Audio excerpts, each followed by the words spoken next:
तो आज हमारे सामने कुछ नोट्स हैं जिनमें संविधान हत्या दिवस का जिक्र है।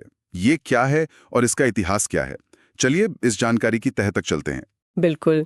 ये घोषणा हाल ही में हुई है और इसका सीधा ताल्लुक है भारत के इतिहास के एक बहुत महत्वपूर्ण और विवादास्पद अध्याय से। 1975 का आपातकाल। जी हाँ, बिल्कुल 1975 का आपातकाल। ठीक है, तो आज का हमारा मकसद है इस घोषणा को समझना, इसके पीछे का जो इतिहास है, मतलब 1975 का आपातकाल, उसे जानना, और ये आज भी चर्चा में क्यों है। तो शुरुआत करते हैं इसी नाम से, संविधान हत्या दिवस।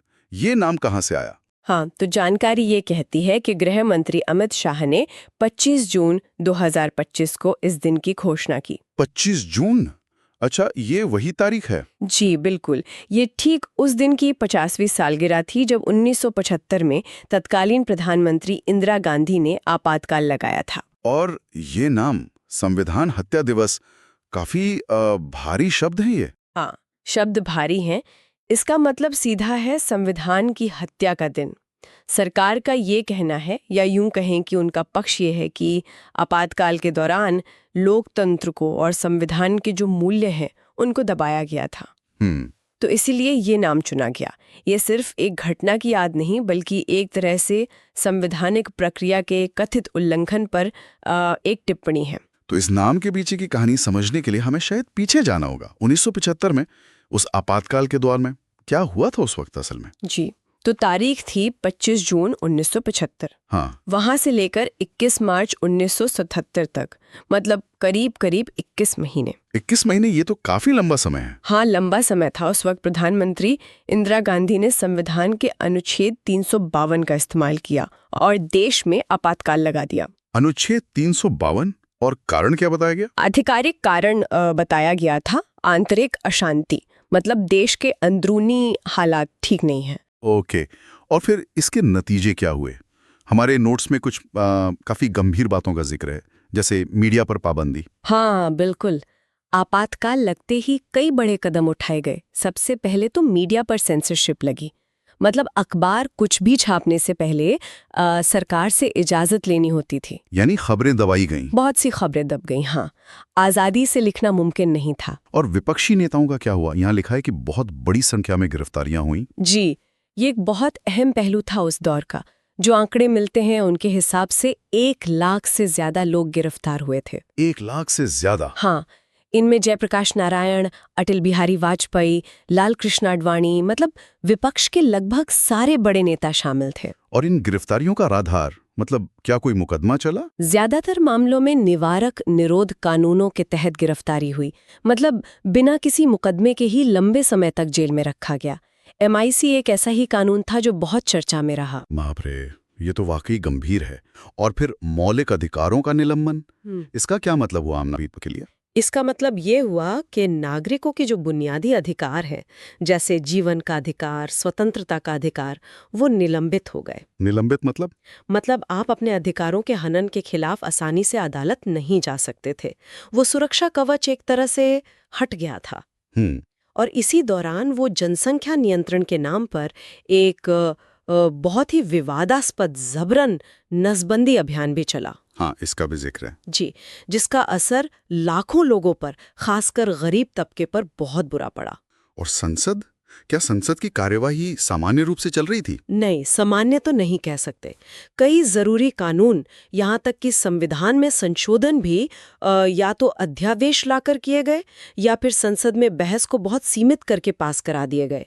तो जो सामान्य संसदीय प्रक्रिया है उस पर सवाल उठे। अच्छा, शायद इसीलिए कुछ लोग इसे तानाशाही का दौर कहते हैं।